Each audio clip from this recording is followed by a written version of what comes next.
What's good? What's good? It's your boy DJ Avo, and this is the Dynasty Bros Fantasy Football Podcast, episode 83. Let's go! He said don't F it up before we went live, and we can always count on Avo to do it. What's good, Brodies and Bays? This is the Dynasty Bros Fantasy Football Podcast, episode 73. This is where you come for your fantasy football needs and to chop it up about the latest NFL news. I am Dynasty Bro Die here with my co-bro. You got Dynasty Bro Vic. What's up, everybody? Hey, what's up, DJ Avo? You all right? I'm good. Excited. I see the guests coming back, from the little blurriness. I can see your faces. What's going on? Oh, there we go. There we go. Look. We got some fire guests tonight, man. Look, I don't know how y'all see me pointing, but we got Andrew and Unicorn from the Fantasy Fringe Podcast. How are you guys doing today? Doing good. Excited to be here, guys. Yeah, thanks for having us on. We really appreciate this. Oh, no doubt, man. Honestly, some of our best reviews are when we have guests on, man. They like to hear other opinions. Like, they like ours, but when we bring some other people in and get to shed some more light, they really enjoy that, man. So somebody already wrote something cool. Hey, shout out to LQ. Yeah. Shout out to the real deal. Shout out to the Wolf Pack. Out. Is that the noise? I don't know. It's midnight. He said, yeah. Okay, yeah. That's that East Coast. All right. So we have a fire episode, and like we always do with our guests, we're going to get into your fantasy resume, real life resume for football. So I'm excited about those. We also have the Hood TMZ with Dynasty Bro Vic. That's a staple amongst us community people. And we have a fire main topic today. We're going into the Dynasty Misses, man. I know I missed for a couple of guys that if you had on your team, it probably helped you out more than they would. So, but I know everybody else got to, and I'm excited about that. And then we'll end with the closing like we always do. So, sorry, I just talked a whole lot and I just got myself out of breath. So, so this is what we're going to do. Vic, unless you have anything you want to jump on right now, I'm going to ask them to introduce themselves one by one, and, and we'll start from there. Is that cool? That's cool, bro. Hey, we try to cover this in 5 minutes or less for each person. So we give you guys 5 minutes, ladies and gents, 5 minutes. So yeah, I'm excited to hear these football resumes. Yeah, and right before we jump into the resume, you guys can double team this, or we can go ladies first. She can go, and then Andrew, you can go. Tell the good people about yourself, man, about your podcast, what you guys do. Let's get that real quick. All right. I'm going to go first so I can get over with. I promise I'm not going to be 5 minutes. But yeah, so we have the Fantasy Fringe Podcast. This was our first season doing it together. And, Andrew's been doing it a little longer than me with another buddy and stuff. But this is my first season jumping in. I've been playing fantasy football for a few years, but this is my first season kind of getting into, a little deeper analysis and content creating and all that type of stuff. As far as my football resume, surprisingly, I haven't played football yet, but I'm waiting for my moment, Yeah, she keeps on asking the Cardinals to call her up. So. Listen, Lord. one of these days, I'm going to be a walk-on. Like, I feel like I'd have some major linebacker type of skills. Linebacker? All right. Listen, you don't know. Watch. I'll make a video. Let's and go. post it. You're not making a video. So, Andrew, yeah. I got a question. Yeah. Is she emailing the team trying to get on a squad? Is she really finding numbers, contacts? Yeah, they text. Me and Cliff, we go way back, and I'll just hit them up every once in a while. My moment's coming, all right? Just I'm not mad at that. It's all up here. You gotta believe. That's what my mama told me. It's true. And my football resume, actually, real life, is about the same. I played only up until like 9th grade, and then I was out after that. I'm a pretty, short guy, so it doesn't help out.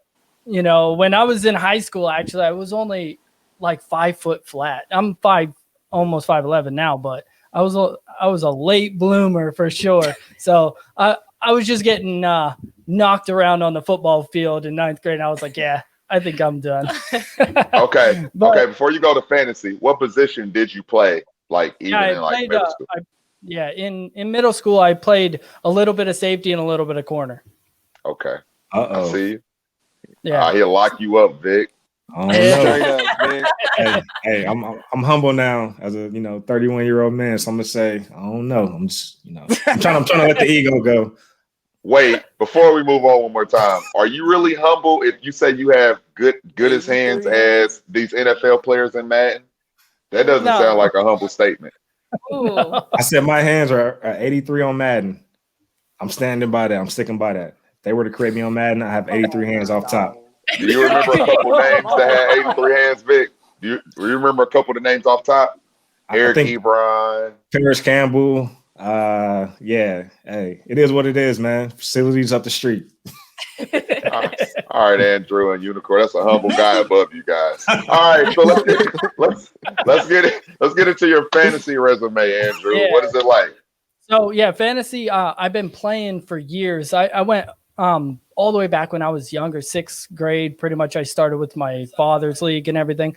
So I started almost on paper. I would go to the library and count all the stats up myself and everything that way because they didn't have ESPN, or they might have had it at the time, but my father's league didn't play it.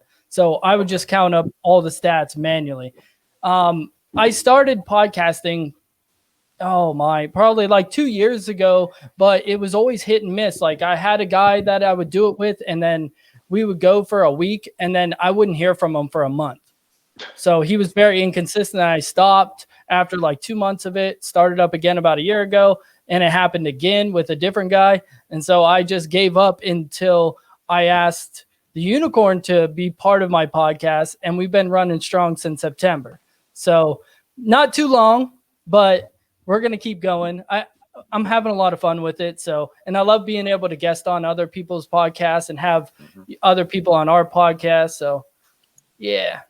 Okay, I got a question for both of you guys before we wrap up. All right. You've been playing for a long time, Andrew, so your scale's a little slanted, but how many championships you guys got in the years you've been playing? Off top, guesses? I know I haven't had as many, obviously. Yeah. I've probably had, I don't know, probably like 13. Man, but then that's in multiple No. leads, though. It's annoying. It's So, really annoying. I'm good at making the playoffs, but after that, it's any. You need some luck on your side them last 3 weeks, man. I get it. I get it. That's what it takes. It takes luck. And one more question. How many leagues do you guys play in? Because me and Vic, we indulge heavy too. I think you try to keep it lower than me. I right? do. Yeah. Just because he feels like, and I kind of agree, but he feels like, if you're in like a whole bunch of different leagues, you're not keeping up in the league chats and you're not staying connected with people and this and that. I kind of suck at staying involved in the league chats anyway, or any group chats, but I still like doing it. So I'd say my number is probably more around 10. 10. Yeah. And you're probably closer to like 5. Yeah, I played in multiple leagues a couple years ago. I was in like 17 leagues, and it was just insane. I couldn't keep up and whatnot, and I feel like it hurt the other Dynasty leagues that I was in, because I feel like Dynasty leagues are so important for communication, like constant communication. I have one that's going about 6 years now, and that chat is lit every day. Every day people are talking constantly. And that's, my favorite league because of that. And you can't do that when you're spread across so many leagues. So I try now to keep it at 5. If I get into multiple leagues now, it'll be like best ball league. So I don't have to worry about it once I draft them done. That's true though. Like I can attest, I do. I'll mix up my leagues a lot and think like I started somebody in one league where I actually was a different one, or think I have this person on my bench. I really do that shit all the time. But working on it. Okay, Vic, how many leagues you in, Mr. Man, this is my last one I'm joining. Man, I just got another league today. How many leagues you in, Vic? Come on. Hey, shout out to the Boosie drop and shout out to the pandemic, because these are some quarantine leagues. But I'm in like 25. Yeah, that sounds crazy. 25 leagues. How do you keep up with 25 leagues, honestly? Hey, well, most of them are on sleeper, so that helps. But clearly, I'm trying to earn a salary off all these leagues. Yeah, I definitely know my limit, and believe it or not, this year taught me my max limit. It's still gonna sound crazy, but I would say 20. That's my max. Man, 20. I think that's fair. That's a lot. I'm not mad at That's it. too much to keep up with. Man, It's fun. hey, you got more chances to win, right? Yeah. That's true. And I still only brought home one championship this year. Well, this was a tough year. That would almost make you quit, huh? Man, thought about it. 1 out of 20. That's a low hit. This year just meant your team was too good, bro. Maybe you had Christian and Saquon and Michael Thomas. Saquon in the Dynasty. Was a tough year. That's horrible. That's true. I do got a team with Lamar Jackson and 1-on-1, so I'll take that all day long. So yeah, it was definitely a weird year. But hey, I got a question we haven't asked. Probably the most important question: where does the nickname Unicorn comes from? Touche. That is a good question. I have yet to be asked that actually, but so it's actually not super football related, but what happened was, so when I was deciding back in September, like I was going to get on Twitter because we were, oh gosh, I'm disappearing again. But when Unicorn I was like, magic.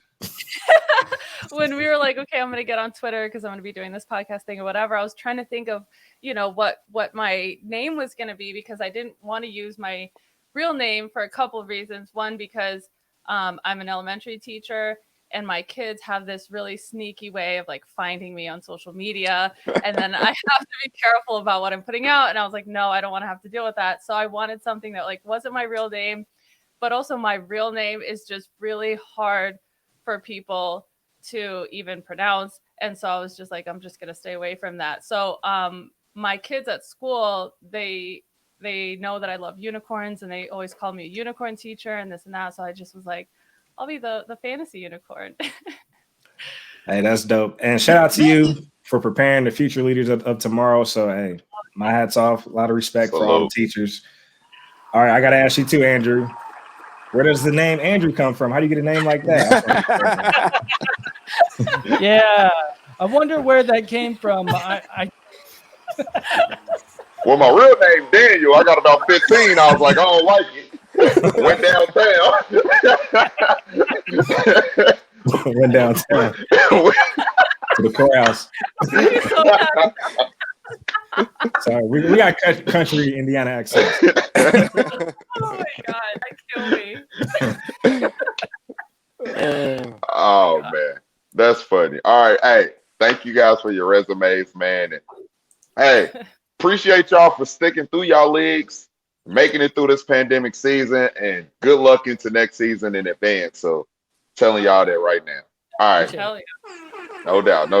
All right, Dynasty Bro Vic, I'm ready to hear what you have prepared for us, man. Are you ready to deliver the goods? All right, I'm ready, man. Hey, so this is What's the Word? This is the news segment. This is where I do half-ass research to see what's going on. and then we just talk about it. We give our opinion on it. So it's a safe space. It's the bros. So that's and he will recite his sources. You know, he don't claim he found this out on his own. Good job, Vic. Shout out to Google. Shout out to Wikipedia. All that good stuff. Hey, Wikipedia is a valid source, by the way. I don't care what nobody says. Hey, bro, I can go in there right now and change Michael Jordan's age if I wanted to. Come on, man. Shout out to play. Thought about.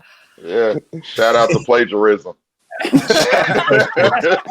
got a teacher on, bro. You can't say that. Oh man, I forgot. Sorry. Big reciting sources, man. All right. So, of course, if you guys don't know, my brother DJ Avo, he's a baseball guy. So we do try to mix in some baseball news every once in a while. So at least with this report, I do want to announce Hank Aaron, the great legend. He did pass recently. I just want to call that out, just pay my respects. Arguably the greatest baseball player. I'm going to ask Avo, is he the best baseball player ever? No, but he's one of them for sure. Okay, one of the greatest. Sure. Yeah, easy. I was just looking over his stats the other day. I was like, wow, he was really great. And he never necessarily played to like the greatest of levels, but yet played so long. It's just greatness. It's just and greatness in in the such bottom. a terrible time, you know? In the worst, one of the worst times, clearly. Yeah. Just one of the worst times. Like, I can't imagine, honestly, how much pressure would be on you when you're about to like get over Babe Ruth, and then you're getting multiple death threats, or you have the KKK walking by your house constantly. Like, no, that's horrible. That's absolutely horrible. It's the worst. That's a good point, man. I thought Ava was going to say he was the greatest baseball player ever. I thought we were I going ain't gonna, bro. You know I don't lie. He better than Babe, but I ain't about to lie to you. All right, man. I was ready to get Babe Ruth out of here, Mickey Mantle out of here. Those are the only other names I know. We're gonna leave Mickey alone. We're gonna leave Mickey alone. Okay. All Yankee. We're gonna leave Mickey alone. Oh my gosh! You say anything about a Yankee, Avo's not playing with you. But the Babe can go. It's cool. He can get. All right, we're gonna switch it back to football. I don't know if you guys saw, but breaking news: Adam Schefter. You know, he's like, I don't know how he gets all these sources and stuff. He's the man at the end of the day. We all know that he's plugged, but it sounds like the Lions and Matt Stafford have agreed to parted ways. So I'm sure that news will drop soon, officially, most likely probably in the summer, if not sooner. But how do you guys feel about that? Do you guys see any potential teams he could land on after the Lions? I was thinking Denver. Denver. Yeah, Why so? Said that. Well, maybe I'm just hoping. I like it. Yeah, Denver. I mean, they could great. use it. Oh my! I just hope he stays out of the NFC West. Wow. I don't want him going to San Francisco. Andrew, you don't want him going where? San Francisco. Okay. Yeah, I want him to just stay out of the NFC West. We have enough good teams over there, and you give San Francisco a great quarterback. That's gonna be bad for Arizona. Yeah, that's true. Why ain't nobody told me Denver until tonight? I didn't even think about that. Yeah, I think really? Denver would be awesome. They have Cortland coming back, Judy, Fant. Oh my gosh. He's my dynasty quarterback. Like, yeah, he should go to anywhere with good wide receivers. Put him there. Yeah. And I mean, everybody knows I can't stand Drew Lock. So yeah, that was all hype, all cap this offseason. Vic, are you in on him to the Colts at all? Absolutely, man. I mean, I feel like we have a win now team. Our defense, at least our front seven, is pretty solid. Definitely some work in the secondary, but clearly we like investing in veterans. So why not go with a younger veteran in Stafford? So yeah, I think he's plug and play, and I think that'll be good for Jacob Eason as far as with getting to learn from another veteran. Again, I don't know if he's the future, but if they are going to entertain that, hey, learning behind Rivers and learning behind Stafford, it's not a bad move. I'm thumbs down into Jacob Eason, not the Stafford. Yeah. Okay. Yeah. Stafford is a great quarterback. I've been saying that for a while. I was one of the people that loved Detroit's offense when I thought Galladay was going to be healthy. Marvin Jones, a great veteran receiver. Swift coming in.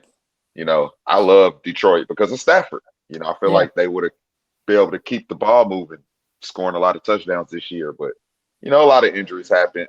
But you go protect him with our offensive line. We have a veteran. If they go get Stafford, we'll probably get T.Y. and probably keep T.Y. at a veteran with him another year with Michael Pittman. Maybe Paris Campbell will be healthy for a few more games. I would love if he came here, man. That would be real good for our team. I love Paris Campbell so much. I'm just so hoping that he stays healthy because he has that, you know, breakaway speed, and he could be so electric if they use him correctly. Because he was awesome at Ohio State. He was absolutely amazing there. Yeah, we've been putting the ball in his hands. I definitely like what I was saying. And that last injury wasn't on him. Literally a helmet to the knee from Harrison Smith from the Vikings. So that was unfortunate. Yeah, that sucked. But Matthew Stafford going there, I think it'd be good. You guys are built to win right now. Right now. Yep. So it makes sense. We'll see. All right, let's keep it pushing. So shout out to Emily Proud. She's on Twitter. I saw this. Apparently, AJ Brown went live from the hospital on Instagram post-surgery. He said his quote was, "They told me I was done for the year. In week 2, I played all year. I made the Pro Bowl." So I don't know if that was the meds talking or if that was just how he was feeling coming off a successful surgery. But I don't know if you guys saw that, but I just want to just throw that out there since he went live. I felt like it was kind of fucked up. Sorry if I can't say that on here, but no, we cuss on here. Oh, okay, good. So I we don't give a fuck. And he got fucked up knees, ankles. Well, not no more. No, I just thought it was crazy that, I feel like the team put him in a bad situation. Yeah. I feel like, I don't know. I didn't realize the injury that he sustained was to that extent, I guess. I'm not familiar with it. What was the extent of it? Yeah, I know he had to get multiple surgeries, like on both knees, I want to say. He's getting one on each knee, right? And they let him play all year like then, that. This is where I come and I get so mad when there's so much coach worship that happens in the community, because they don't give a shit about these players. They care about that, their long-term success or short-term success rather. And, look at Sean Payton. Sean Payton just did that to Michael Thomas this year too. Oh, right.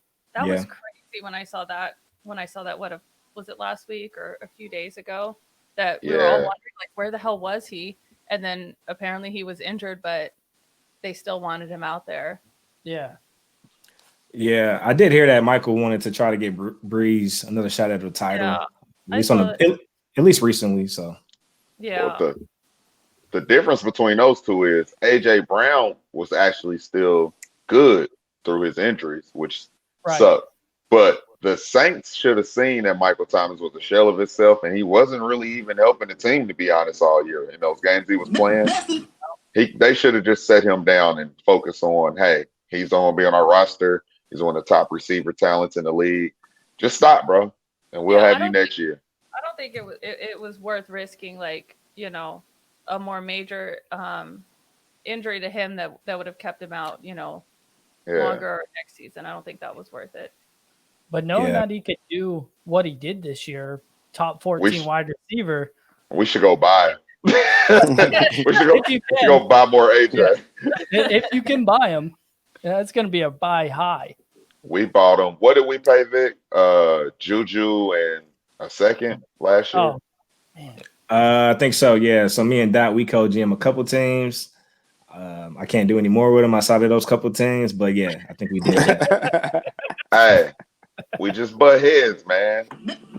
I don't know. I feel like Vic's coming around to the way I feel about teams. Like, I used to just always trade, never settle. And now I feel like now Vic is getting to a point where he's like, I know how I want my teams to be. So I'll trade so I get my team to look the way I want it to be. That's all I was ever doing in my life.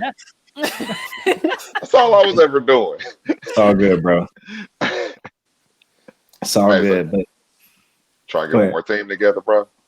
We'll see, bro. I'm doing a big pot, big money league, one of them retirement type leagues, so we can retire off one of them or something. We'll see. I bet you if you told them our team roster, they wouldn't think that we do bad together.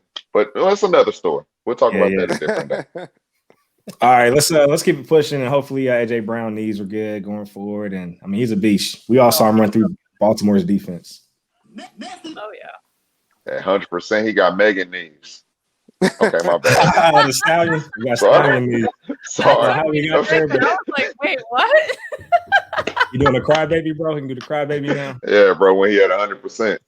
Bro, AJ Brown doing the crybaby. Bro, I don't even think about that, man. Hey, we switching topics. All right, man. Shout out to Bleacher Report Gridiron.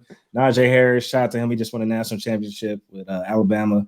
So he signed with Marshawn Lynch, marketing agency Beast Mode. So of course, yeah. So basically, they'll work with his branding and marketing and all that good stuff, social media presence. And his agent is actually, I believe it's one of Marshawn's old agents. So he's getting linked up with him.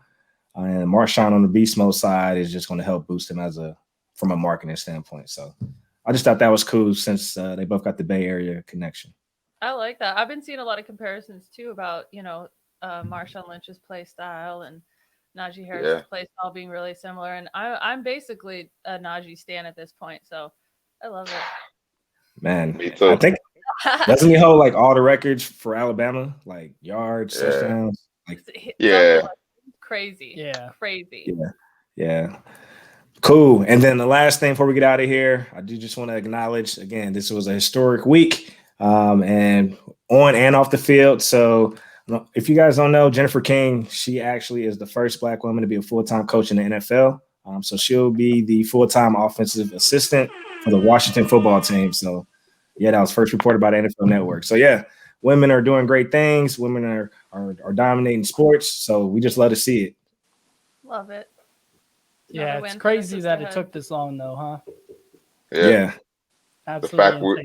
Is it really that crazy? Is it really that crazy? I mean, It's just crazy. It's not crazy if you look at our country. Yeah, I'm just saying, it's not, as but I'm men, saying it's so. do we yeah, listen it's to just women? So crazy. We don't listen to women, bro. We should, because they way smarter. We 100% should, but bro, we don't listen. I don't know. It looked like when Popovich was out, the Spurs listened pretty well the other day. It looked like that. That's fair. Maybe they're coming around, but I'm just saying, guys, we don't listen. I'll listen. I don't know what they will talk about. He ain't gonna throw me under the bus. I ain't going under the bus. Down with that shit. Yeah. Oh man. All right, that's all I got for What's the Word. Is there anything else anyone wants to throw in? Any Phillip news? Rivers retired, bro. I don't think we did that last week, so we can't just leave that out, especially since he went out on the hometown team. Wait. Pause that. Is he a Hall of Famer? Let's just throw that out there.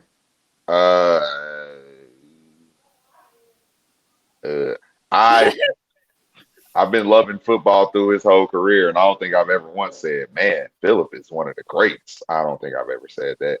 He ain't got no championships, but he played, got a longevity, was healthy a lot, so he has numbers.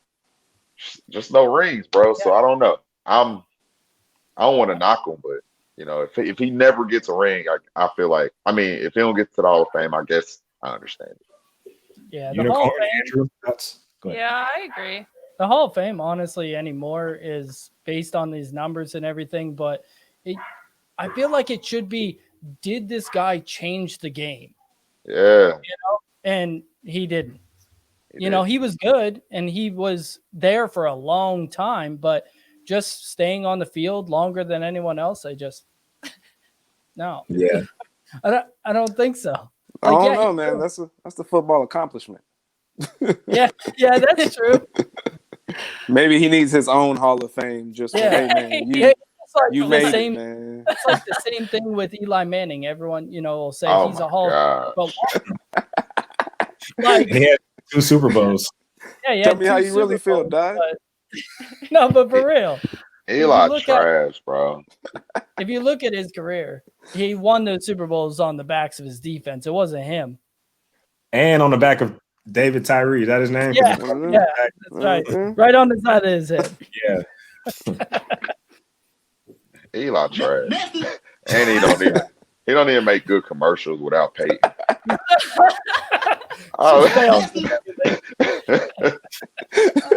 Hey, Eli is good at Twitter, though. I will give him that. He is.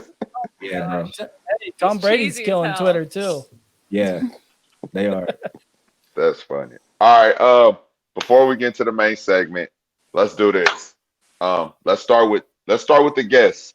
Hey, Andrew, Unicorn. I guess Unicorn goes first. She's the lady. Tell the good people where they can follow you at, and on all social media platforms, and where they can find you and the podcast in general. Awesome. Okay, I'll go first. So, you can find me on Twitter at unicorn_fringe. That's pretty much the only place you can find me that I want to be found. So do that. That's dope. Your turn. Yeah, you can find me on Twitter at Andrew_fringe. We have a podcast that you can find on, honestly, any platform that you're looking at: Apple, Google, Spotify, TuneIn. It doesn't matter. YouTube. We are on YouTube also, so check us out, please. He said, right. Please just do it. Good question. When do you guys drop your episodes? What days of the week? We're not good with scheduling, so we try to do Tuesdays, Thursdays, and Saturdays, but it gets jumbled and it doesn't always happen. But we're there Gotcha. a couple days a week. Yeah, we are there a couple days a week though. Hey, just subscribe then. That works for me. If I learned anything from the late great Kobe, it's all about the attempts, baby. So long as y'all keep attempting to record, keep shooting it. Y'all can go 2 for 7 every week if y'all want to. Amen. It's all right. Yeah. It's all right. Yeah. Dynasty Bro Vic, where can they find you at, sir? You can follow me at Chief Sosa FF, Instagram, Twitter. Forgot the other streaming sites. Oh, Twitch. Twitch. If you want to catch my Call of Duty and Madden clips, be sure to subscribe to the podcast wherever you listen. Dynasty Bros FF. That's the YouTube, everywhere, and the Facebook community. Dynasty Bros FF podcast. And Avo got 7 different ways to spell everything. So where can they follow you at, bro? You can follow me at DJ Avo Love. That's at DJ AVOLXVE. That's on the gram. Yeah, you see it on Vic Hat. You see it Spread on my love. shirt. Spread love. On the Twitter, you can follow me at Dynasty Bro Avo. Let's go. All right, and I'm Dynasty Bro Dot on Instagram and Twitter, and follow the main Instagram page, Dynasty Bros FF. All right, so main segment, we're gonna get back to it. Dynasty Misses. Whether you missed because you thought a guy was going to be good and he bombed all year, or you thought a guy was going to bomb and he did the opposite all year. So I know I got 2. Unicorn got 2. Andrew got 2. Chief Sosa got 2. Avo's just going to be there supporting. So he's good support, though. He's our number 1 supporter. I promise he is. So what we're going to do is we're going to talk, and we can just go around table, go 1, 1, 1, 1. Vic, you pick the order. You in charge of that. All right, let's start with the guests. We're gonna be, hospitable guests. I can't spell that right now. I'm off the mimosas, but we're gonna be hospitable. It gotta be close to hospital, bro. Right, something like that. That's real. That's true, bro. That's true. So yeah, of course, let's be gentlemen. We're gonna start with the lady. Put her on the spot first. I love it. Get me out of the way. My first bust was this one was so sad for me. Actually, both of my busts were really sad for me. But my first one was Cam Newton. Oof. Hit a horn, Avo. Hit a horn. Or a bomb or something. This was painful because, going into this season, I was so hopeful about Cam. I was like, he had a tough year last year. He's coming off of injury recovery. I was like, my boy Cam is going to get it together, and he's going to, just blow everybody out of the water coming onto the Patriots. And then every week I was like, wait. He's okay. Just give him another week. He'll be fine. And then it just was not happening.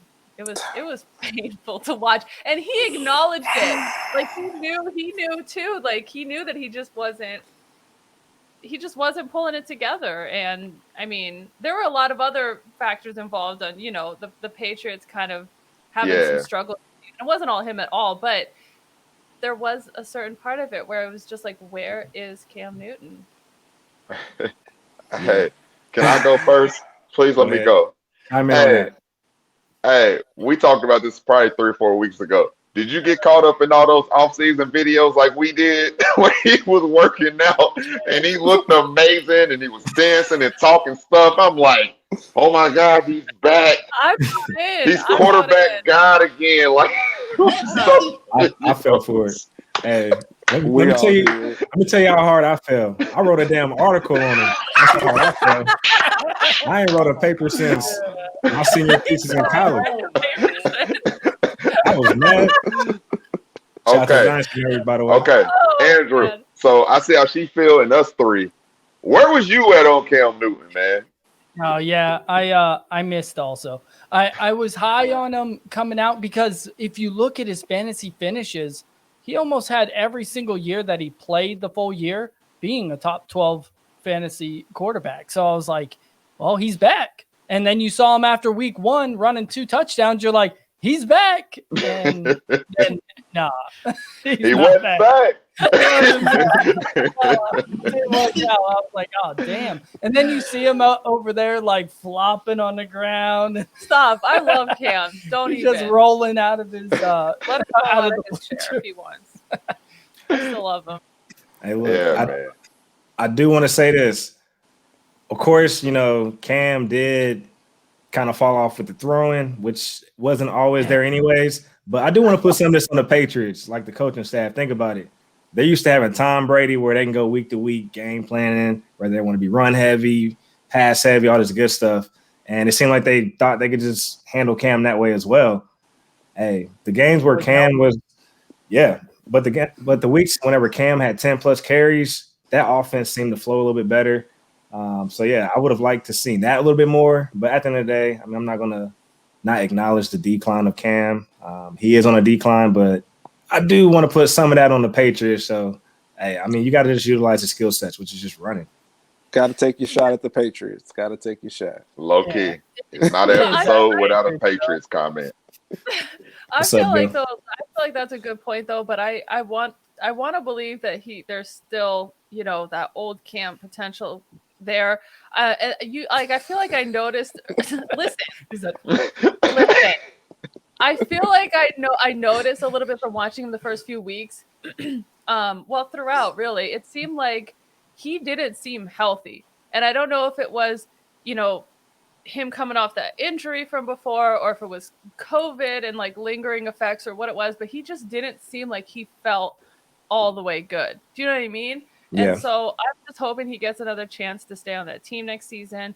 And I'm going to start this shit all over again next year. I'm going to be like, this is it. Cam's back. Yeah. They need weapons, though.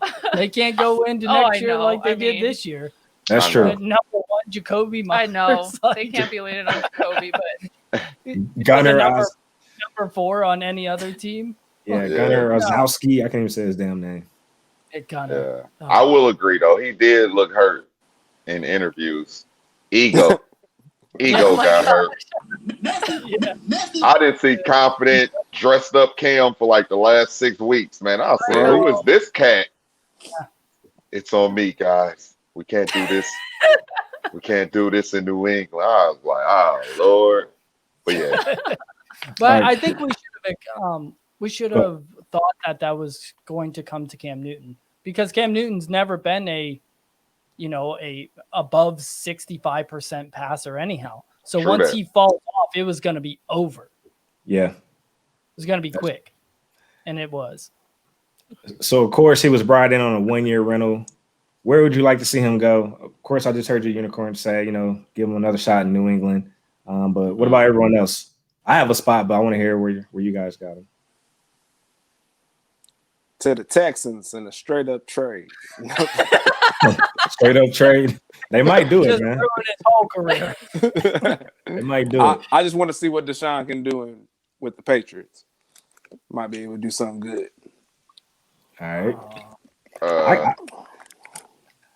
I got Baltimore. Man. Baltimore, man. I'd love to see him just play back up to Lamar. I'm sure they can install some packages for him.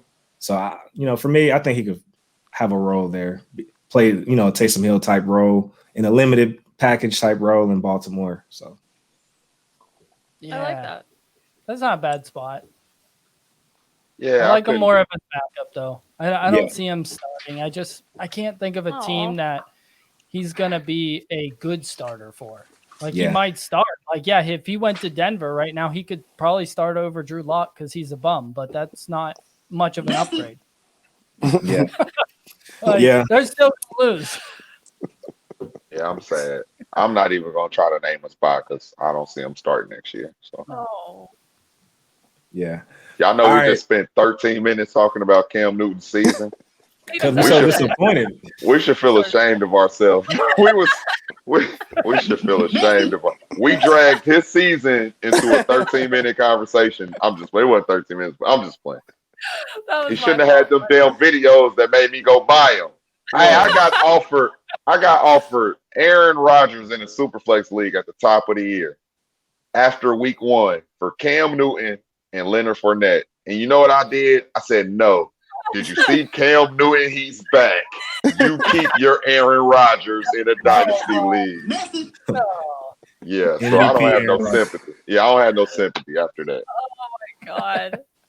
All right, Andrew, who you got for us? Who's your one of your first misses? Yeah, so one of my first misses of this year was Le'Veon Bell. I really thought that this was going to be just like last year where they had nobody on the team and they were just going to ride him out and just, run him into the ground. You look at, he was number 11 last year with 246 carries in 2019, and that's with a missed game. And then he also had 78 targets, good for number 7 in the league. This year, holy shit. Back up. He did not receive double-digit carries in more than 3 games. That's just garbage. And then he only had 20 receptions all year. It's over. It's over for Le'Veon Bell. I know a lot of people want to still believe in him, but when I think of it, he went to Kansas City, and there's not a better spot to go than that offense. So how could he leave and be better? I don't see it. Yeah, I don't either. And he went to go play behind the first-round pick, Clyde Edwards-Helaire. He went down.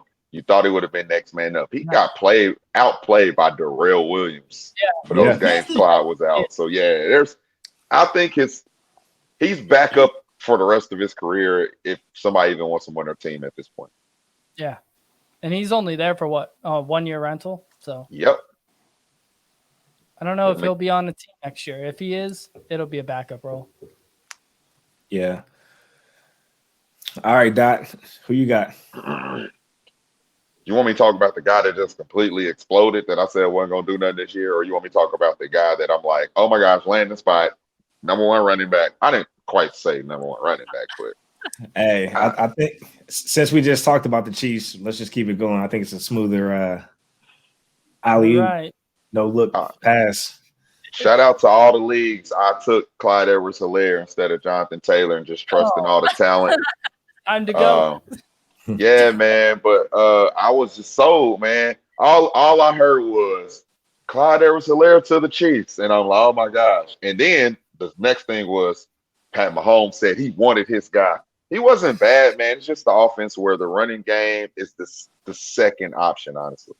Pat is going to go get his numbers. He's going to throw all to his tight end and to his receivers. And they get in the red zone. They're scheming up plays. It's never just give it to the running back. It's very rare when it's just give it to the running back when the pass works so efficiently. So it isn't like I just don't want them. The offense just isn't built to just have that kind of work for their number 1 running back no matter what. So it wasn't a horrible play. He still ended up being I think running back 22. So he's still, an RB2 on your team. And he's still young and he was drafted by them. So they have that investment to keep him. But, first round, going to the Chiefs, I was just sold. And now I'm like, I should have trusted the talent we seen at the combine. All those other running backs. So I'll drop the ball. I feel like that makes a lot of sense though, because I personally wasn't as high on him at all going into this season as like basically the rest of the entire world. But I still, I think you made a really good point that just the way that offense works, I feel like it just can't really sustain the kind of production that you would need from him in order for him to be really, super fantasy relevant. True. Yeah, so it was definitely a bummer. I felt like I was being the outlier by not, being super high on him all season long. But yeah, as the season continued, I started to kind of see why I was just being mean to him the whole time. Like there was really a reason. I think this was like one of my biggest hits. I talked multiple shit on Clyde Edwards-Helaire coming out of college because I thought he was propped up by the offense, and I would not move him above number 5 in my rankings for rookie running backs. I just didn't see it. Like everyone's talking about how many receptions he had in college, and you look at that for running backs, absolutely. But they forgot to look at the percentage of the actual targets. And I think that's where the biggest miss was. They thought he was a prolific pass catcher, and he was going to be used all in this offense and whatnot. And they were super excited because I'm spacing his name. Last year, Kansas City's running back Williams Damian Williams was great when he was there. So they're like, well, Clyde Edwards-Helaire is better than him, but he's not. He's about the same. He was not a super fast. You look at his metrics. Metrics don't jump off the board at you. And he only had 1 season of productivity in LSU. 1 season. So I'm happy that I didn't jump on the Clyde Edwards-Helaire train I was just driving the Jonathan Taylor bus. Yeah, and going back to the combine, I know for me and my guy Dot, our 1 and 2 was Taylor and Swift. I know some people had Dobbins and some people probably had Akers, but for me, the lesson learned is trust the talent. I mean, look at guys like AJ Brown. Since when did we ever want a Tennessee Titan wide receiver outside of waiting for Corey Davis to break out? So my lesson learned is trust the talent, because I'm pretty sure right now a lot of people would rather have Swift, who was kind of forgotten, over Clyde. But I still like everybody would want Swift and Dobbins or Akers and Akers now. Yeah. So it just goes to show trust the talent. But I still like Clyde and Dynasty. Don't get me wrong. And again, we always want an instant return too with these rookies, and it was a pandemic, so we do kind of have to be mindful of those things. But all in all, I'm trusting the talent. I think when they utilized him, he didn't look bad, but it's just, dude, when you have Travis Kelce, why not force feed him? When you have the dynamic Tyreek Hill and just the speed of the receivers outside of those two guys, and probably one of the best quarterback talents ever, man. If it works, it works. So if they don't need a running back to run it 25 times, I don't care who it is. So I think you're right. I'm not going to blame it on his talent, but no running back right now until it's needed, and it's not no time soon. It's going to give you the return you want as the Kansas City number 1. So and you really want to look at those teams that don't have a good tight end but have a good pass catching back. That's when they're used more, it seems. Yeah, that's a good point. Yeah, I like that point. All right, you guys ready for my biggest miss? I just want to get my big miss out the way as well.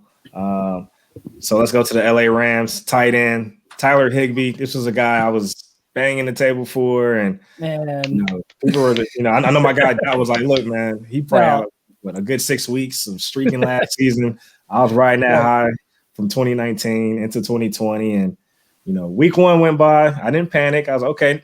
There's no preseason. It's all good, So, it'll happen. And then week 2, what does he do? He busts out with 3 touchdowns against Philadelphia. I was like, okay, that's Tyler Higbee I was waiting on. And then it was just a roller coaster from there, up and down all year. He finished as a tight end 17 in PPR. He did most of his production in week 2. I mean, had I known, I would have traded him at that point, if that was going to be a ceiling. But this is a guy who actually got an extension in 2019 for 4 years. So he has 2 more years left in LA. I just don't know how, for me, I don't feel good about him going forward. If you have him on your team, to me, he's just a streaming option. I mean, if you're not in the top 7 at the tight end position, you're a streamer. So he's a boomer bust at the end of the day at that position. I agree. I think he's definitely just a, spot starter type of option. If there's an injury, and he's going to get an uptick in volume because of that. He's a great pickup. But other than that, the hype was unreal. Yeah, it really was. Yes. It got off the rails. It was just going. I was like, what the hell are people seeing that I'm missing? I didn't get it. I didn't understand, because you looked at the splits between when Gerald Everett was there and when he wasn't there, it was extreme. And I was like, wait a minute, Gerald Everett is actually the starter. Better. He's better. So what the hell's going on here? I know Gerald Everett just finished his last season as a Ram, probably because he's a free agent. I don't see him coming back. But I didn't think that they were just going to install Tyler Higbee as this juggernaut tight end. He wasn't. I don't know.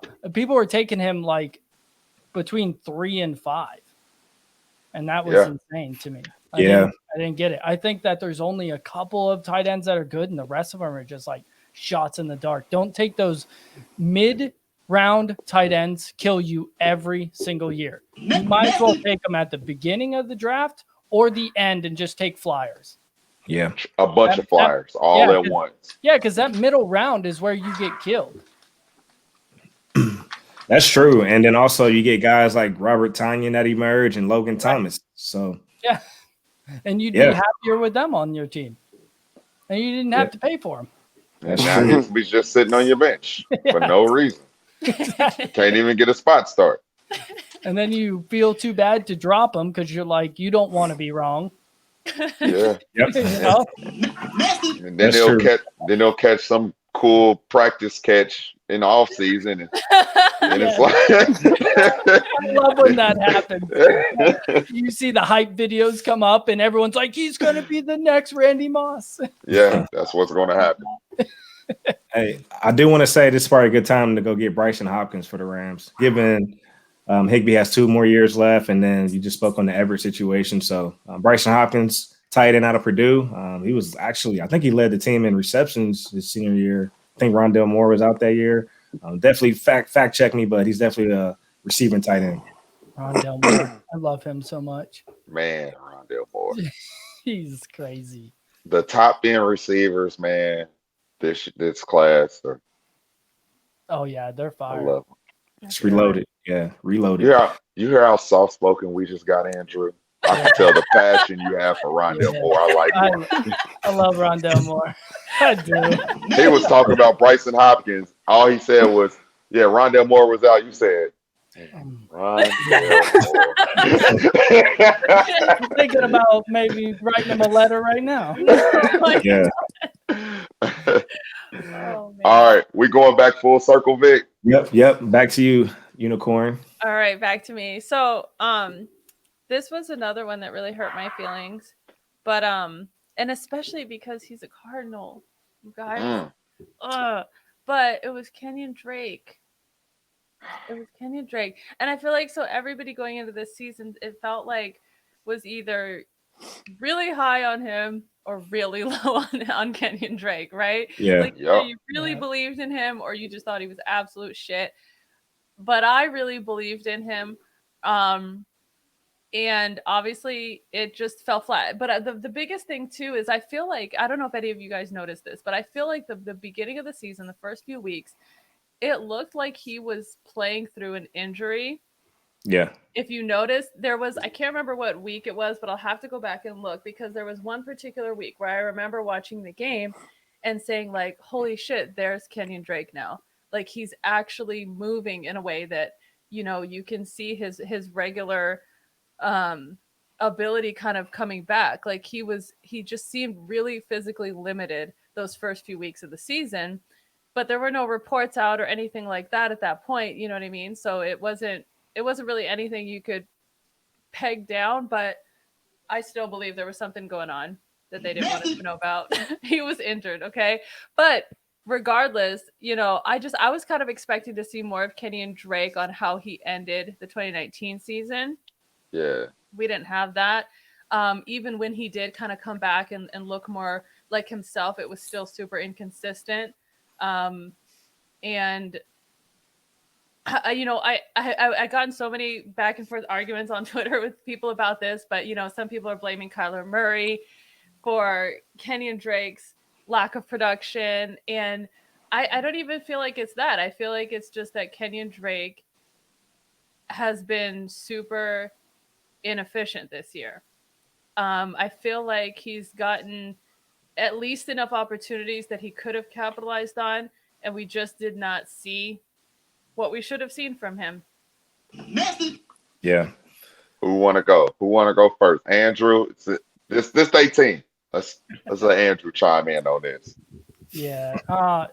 I think you're right. I think he was hurt at the beginning of the season, and the Cardinals like to just keep it hush-hush and not tell anybody. You could just tell the difference between the speeds that he was running at the beginning of the season versus the end of the season. And I noticed that they kind of phased him out of the passing game. I think that's the biggest thing that happened is Chase Edmonds is a baller. I love Chase Edmonds, and I thought he was going to have a bigger role this year, but I didn't think it was going to be this role. And I think Chase Edmonds also, a lot of people are going to project for him because Kenyon Drake is possibly leaving Arizona because he was on a 1-year deal. But Chase Edmonds also is not a 3-down back. And that offensive line is not good. I know Pro Football Focus seems to have him up higher, but that's really because Kyler Murray just evades so many sacks. It's not that they're actually blocking well for him. Right. Yeah. Vic, I feel like I should go last. All right. Excuse me. 2 things I do want to at least call out. Man, if you guys remember, Kenyon Drake had this garbage touchdown run against the Cowboys that lost a lot of people, their matchup that week. I'm still mad about that. I was like, where has that Kenyon Drake been all year? And then, I'm so heavily invested in Dynasty. Of course, when redraft season comes around, August, I'm preparing for those leagues. I like to listen to like the ballers and the pros just to see what they're talking about so I don't get too lost in the Dynasty sauce. Hey, I'm sending this bill to the ballers, man. They was hyping up Kenyon Drake. I was all in. I fell for it. So yeah, I'm still standing on that. And I'm going to piggyback because I wasn't the biggest Kenyon Drake fan going into the season. No, I wasn't. I'm not gonna lie. I liked what he did at the end of the season 2019. But here's the problem. You said there was people that was blaming his performance on Kyler. I'm one of those people too. But it was Kyler and a new addition. You bring in a receiver, one of the best receivers in the league. He's going to command targets from Kyler. That's one. Two, Vic, you remember for like the first 10 weeks, we had Kenyon Drake, and then I drafted him in our redraft league. Every week, he was so consistently just okay that you couldn't bench him, but you wasn't happy. He was just scoring you 10 points. 10, 8, full point PPR, 9, 10. He wasn't getting none of them touchdowns. Kyler was getting them. He was still in every red zone touchdown from Kenyon Drake. It was like Kyler just running in instead of Drake. So yeah, I kind of blame Kyler because those rushes, if you give Drake some of those touchdowns, you're consistently a little bit happier with his play week by week. But nope, I'm not going to get mad. He's only giving you 80 yards and a catch or two. If you got a touchdown with it, then it looks like a normal week on a week-to-week basis. But I was hating those 70-yard games with no touchdowns. It just looked so dead. But I couldn't even blame him for not getting the touchdowns because honestly, if I was the one having to make that play call, I wouldn't trust Kenyon Drake to do it. I mean, no, I'm being honest. I'd be like, fucking Kyler, just run that ball in. Like, don't hand him that ball. Please don't fuck around and hand him that ball. That hit the ceiling fan real quick. I wasn't expecting her to say that. Hey, Dot, going back to your point, though, you said, who's giving you about 10, 12 points a week. But what's crazy is the volume was there. He had like 15, 20 touches. So you had to play him just off the opportunity. Yeah. Couldn't do nothing with him. Just like, he's about to just give me these 11 points and I better just be happy with it. It's never going to be 19. I was asking for something basic. Give me 18 this week. Begging for it. Nah. So whatever. It was rough. All right, Andrew, you up. All right. So my second miss, and this one hurts a little bit because I actually had him super high, like number 2 wide receiver high in Dynasty last season. And that's Chris Godwin. I thought Chris Godwin was going to just I bought into the narrative. Tom Brady's coming to town. Tom Brady likes to use the guys that are closer to the line of scrimmage where, the area of the field Chris Godwin dominates in. And he went from number 2 to number 15. So it's not like a huge bust, but that's still, if you're drafting him at number 2, you're not happy with a top 15 wide receiver. And I know he missed 2 extra games this year because of his, finger issue, and he had to get some type of bolt in there, and he said it's going to be in there forever. They asked him when it's coming out, and he said it's never coming out. So I just think Chris Godwin, when you bought into the whole thing that surrounded that team, you thought, it's going to be wheels up for him, and Mike Evans is not going to do shit this year because Tom Brady doesn't like to push the ball down the field, and that didn't happen. You got a unicorn. My bad. No. Sorry. I feel like I really like Chris Godwin, and I feel like this season, didn't really live up to expectations, but I feel like there's almost too many potential playmakers on that offense. It was so hard to predict this season, like where the majority of the volume was going to go. I feel like every week we were trying to figure it out, and it was tough. Yeah. Going Yeah. into that offseason, we did love Chris Godwin, but who knew they were going to pick up Antonio Brown? Who knew Gronk was going to come out of retirement? It's just unfortunate. But the one thing I will say is I still seen his talent. And if people are going to be low on him because he did a drop, he's still young. He is going into free agency unless they resign him. But he's still young, and I think he's still super talented. Oh, yeah. And actually, Tom Brady showed that he could satisfy all three of them going into the back ends of the game, finding some rapport with all three receivers. But I like some Chris Godwin, and if anybody's scared of him, I'll probably go buy right now. I think Tyler Johnson makes it easier to let him go. I agree with that too. Hey, Vic, who did I just pick up in our Empire League? I know Vic hate being in leagues with me, but Vic, who did I just pick up in our Empire League? Tyler Johnson, bro.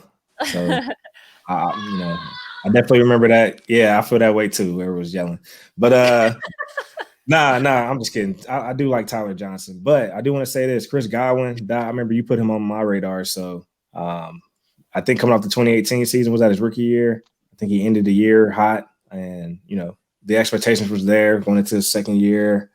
Oh yeah.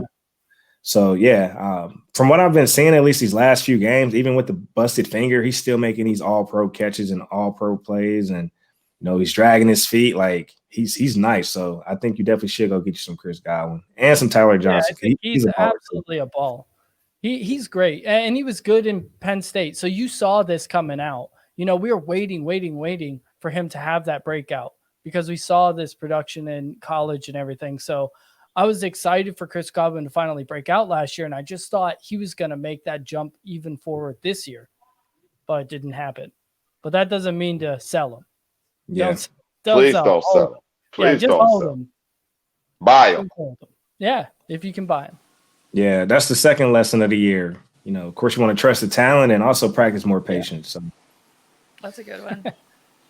All right, you guys ready for my second miss? Yep. We're going to go down to Jacksonville. I got a wide receiver 49 on the year, PPR, DJ Chark. This was a guy, he missed 3 games. But even though he missed 3 games, he was banged up the whole year. So he was battling through injuries. And, man, of course, he had to play with a couple quarterbacks last year. Hey, fast forward, he had to do it again this year, given the QB situation with Gardner Minshew and Mike Glennon and, the different rotations. I even forgot the other guy that they even had starting. Was it Luton? I don't know. Some other guy. Jake Luton. Yeah. So, I mean, between all these QBs and then you got, of course, Visca stepping in as a rookie. He's a playmaker. And, hey, the guy that really stole the show, if you ask me, Keenan. Is it Keelan or Keenan? Keelan Cole. I do that too. I mess up his name every time. Yeah, but it was me. Sorry, I got excited. Hey, I fuck up names all the time, but Keelan Cole, like, man, he found the end zone like what 5 or 6 times, probably 7 times this year.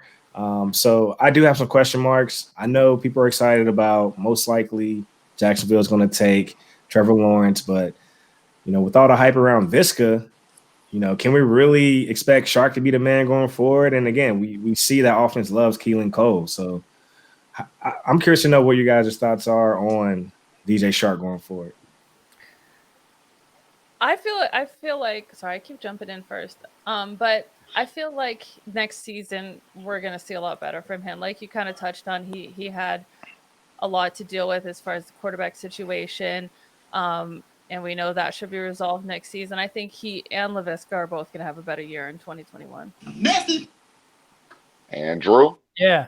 When I think of DJ Chark, I think he is still the alpha wide receiver over there. And they're going to use Laviska kind of like what they use, Paris Campbell or Curtis Samuel or Percy Harvin, because that coaching staff has used those gadget players. So I think both of these guys can actually be top 15 with Trevor Lawrence at quarterback.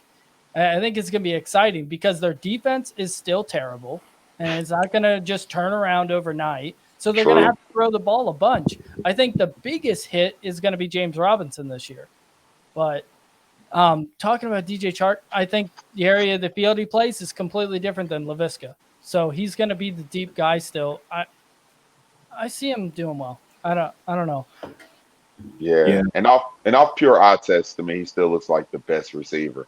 Yeah, out and when there. you have guys like Jalen Ramsey coming out saying that he's gonna make noise when he was still on the team and he was only a freshman rookie, that you listen to because Jalen Ramsey is good.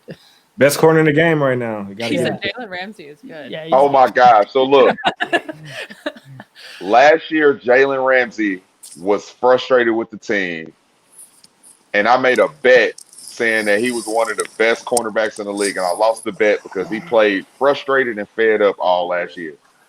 Look how a year turned around, Vic. Remember that bet we made?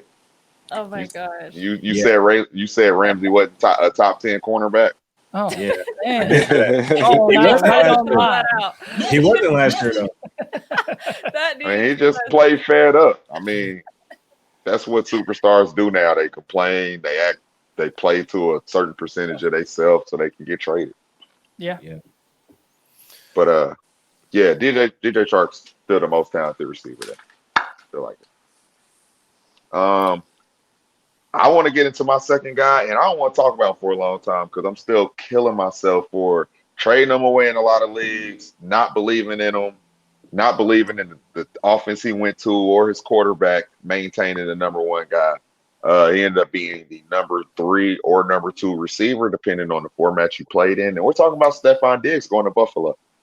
Didn't believe in him and Josh Allen. I love Josh Allen in fantasy. Vic knows that. Yep. I love Stephon Diggs as a player, but in fantasy, I didn't want to touch him.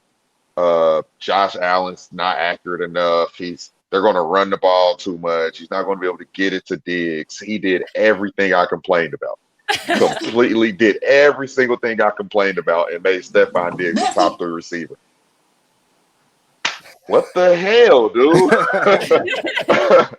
But yeah, that's my guy. Killing myself for just basically giving them away. Man, part of that's on me too, bro, because, I had the narrative.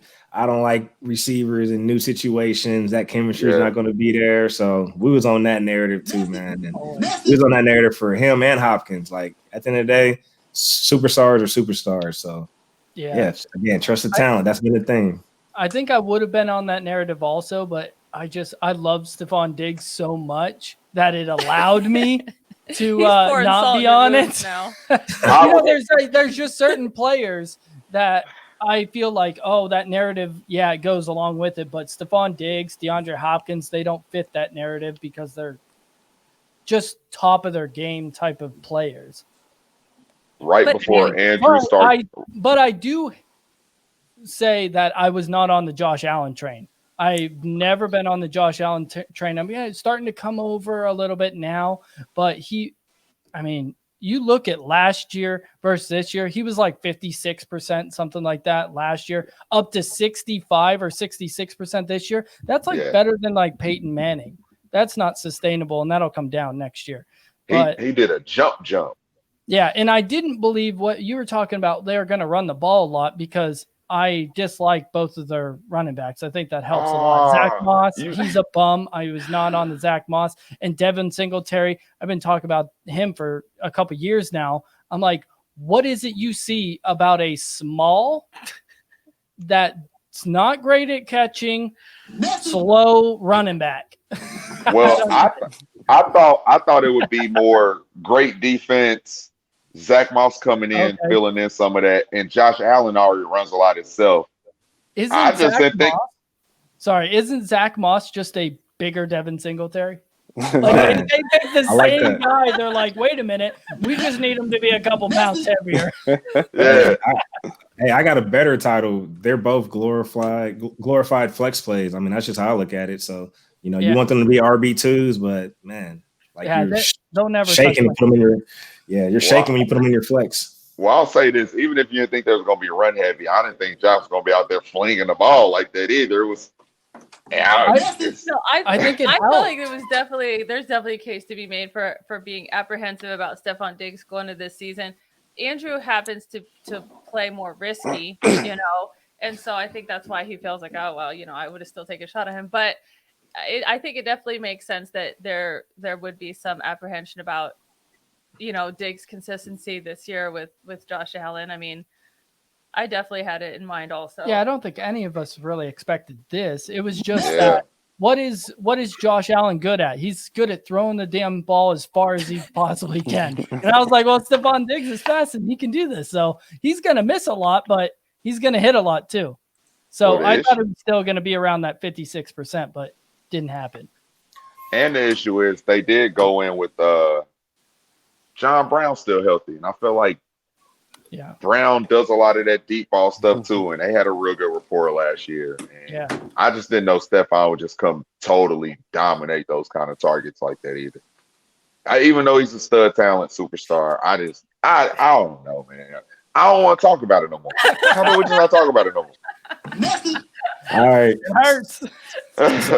So check this out. We're gonna go around the room, just recap your two players again, and if you see an opportunity for one of them to turn it around, you can plant your flag. But if you don't believe in it, no need to force it. So let's start with you, Unicorn. Remind the people who your two misses were, and if you do believe in one for next season, let us know. If not, it's all good. Pivot.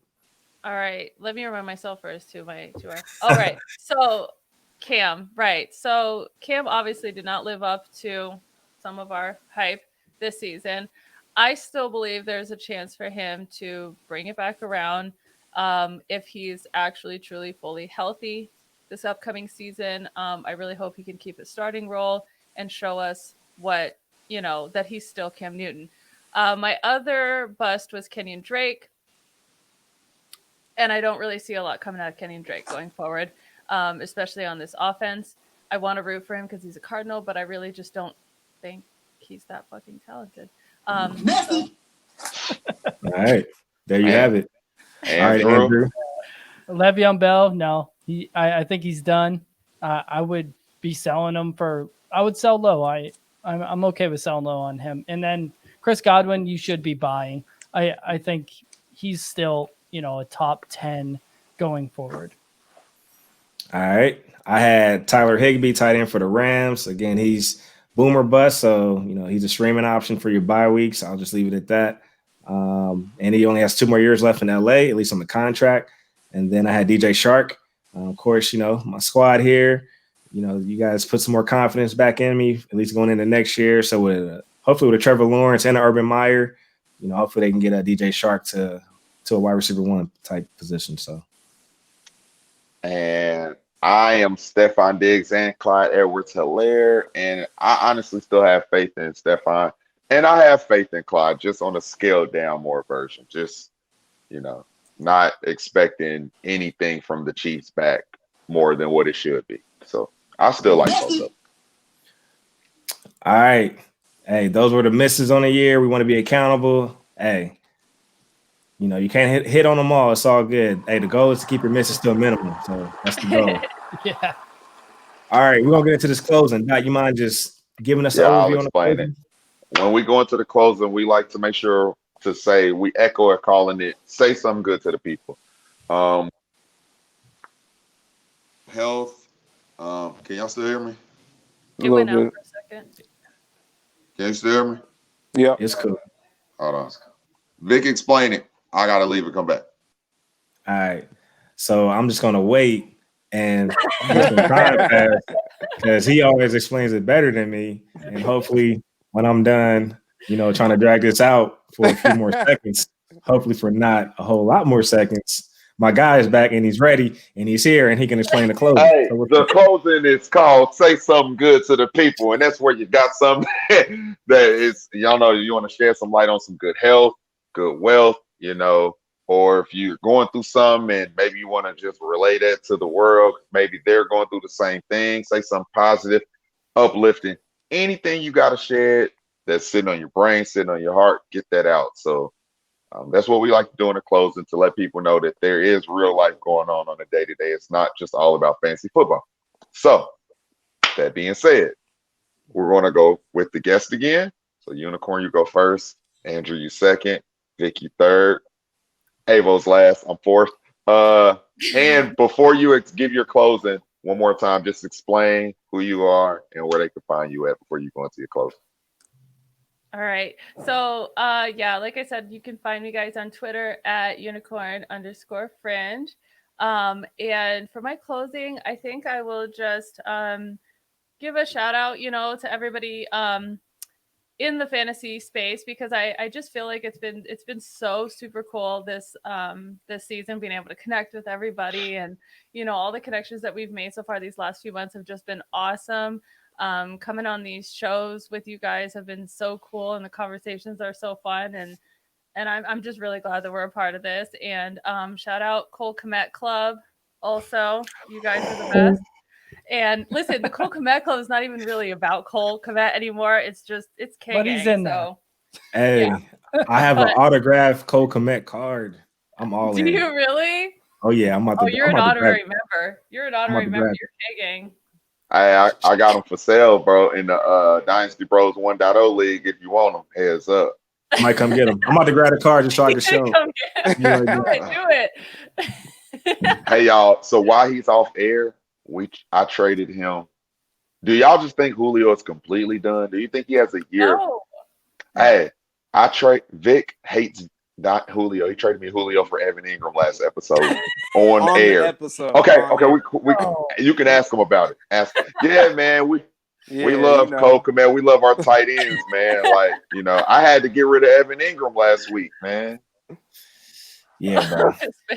Look at Vic so happy about this Cole Komet card. Hey, Vic is a new card collector, so this is what he does now. Do you have any? You got any Evan Ingram cards? Actually, I do. You got any Julio cards? Yep. Yeah, we were just hearing a story about Julio and Evan Ingram. Yeah, something just went down. Yeah. I don't know what, but yeah. Something went down. He's not ready to talk about it. Okay, we'll skip that. We'll take that off air. Hey, Andrew, you got to tell the people where they can find you at again, and then say something good to the people. All right. So you can find me on Twitter at Andrew_Fringe. And I just want to recognize once again that we now have a minority vice president, and how historic that has been. Hey. It is such a fresher breath air. You can see that, yes, the change is not happening in this country nearly as fast as it should, or we would like it. But even though we are getting some change, we got to continue to fight. That's fire. Shout out to the first female African-American VP. So, yeah. That's Kamala. I'm gonna say it like that every time now. I'm gonna call her TT. All right, Chief Sosa. All right, I'm gonna be transparent, open, and honest. So I actually had a shitty week at work this week. I mean, I'm sure we all had those moments where like the work week just kicks your ass. Like I deal with like escalations and stuff like that, but this week was just rough. So. Me and my wife, we went out this week, had a date night, got some dinner, and I got my Chad Ochocinco on. So if you guys know Chad, he has moments where he's just real generous with the tips. And I was like, you know what? Let me tip the amount of the meal to the server. I mean, she's been great. I mean, I've had a shitty week. And I actually wrote her a note. I was saying, I basically told her like, hey, I had a rough week, but I hope you had a good week. And if not, hope this will cheer you up. But I just want to thank you for being awesome and for the great service. And that just made her day. And that just made me forget about the shitty week. So next time you have a shitty work week, if you go out, try to pull a page from Chad Ochocinco and just do a generous tip, whatever you can do. I love it. Damn, I gotta follow that.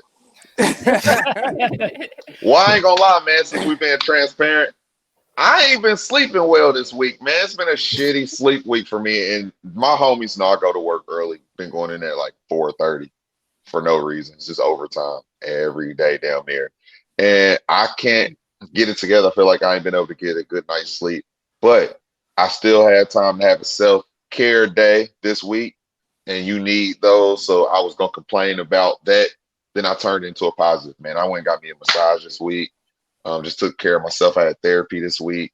So working on the mind and the mental. And just let me know, like, you can still have your things you can complain about, but in those moments, that's when you need to break yourself down, start working on yourself so you can get over it. So that was Thursday when I went to go do that for myself, the massage, and I had therapy. So first few days I complained, and then I decided to change it going into the end of the week. So you can change it. little things like that. Quit complaining. Just start working on yourself some more. So that's what I did, and Vic did it too. He just balled out. I didn't really. Oh, I tipped the massage lady though, and I tipped the receptionist because she gave me good conversation while I was waiting to get a massage. So when I walked out, I gave $25. I said another $5 down. She was like, "What's this one for?" I said, "For you. You had a real good conversation the whole time. Made me feel comfortable before I went to the back." Aw, Boom. Yeah. that's awesome. Shout out to mental health. That's what's up. I was Yes. thinking the same thing, bro. Yes. For real, you just said it before me. Shout Yeah. out mental health. There you go.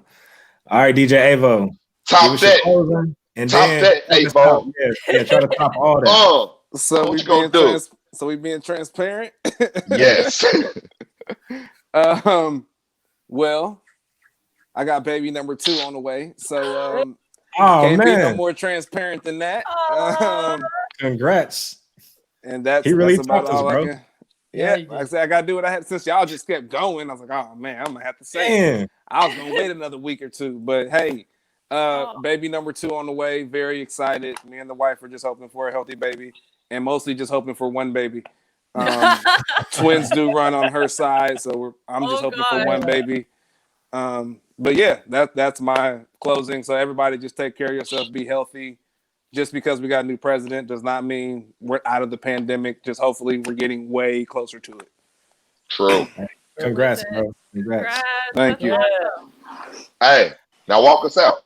Because you found a way to top me and Vic stuff. So Well, normally I would have Braylee come in here, but you know, Black Oh, Girl Magic. wait, She wait, gotta wait, get wait. she gotta get her hair done. Before we do that, I want to thank our guests for coming on. Oh. Thanks for hanging out with us. We appreciate it. You ladies and gents are always welcome back here anytime. So yeah, thanks for anytime. coming out. Oh, So hell yeah. yeah. We Definitely had so come much back. fun. This was awesome. You guys. Hey. This was awesome. We Thank should you. talk fantasy hits with them. Hell Yeah, we should do that. We should do that. We should do that. Do it. That'd be tight. Sure. We're with whatever. Yep. Get it All done. right. Everybody stay up. I gotta go. I'm not about to help with this hair, but I'm gonna go watch. It's gonna look cool. Everybody stay up, stay healthy, stay safe. Vic, cut it off. I gotta go. We're gonna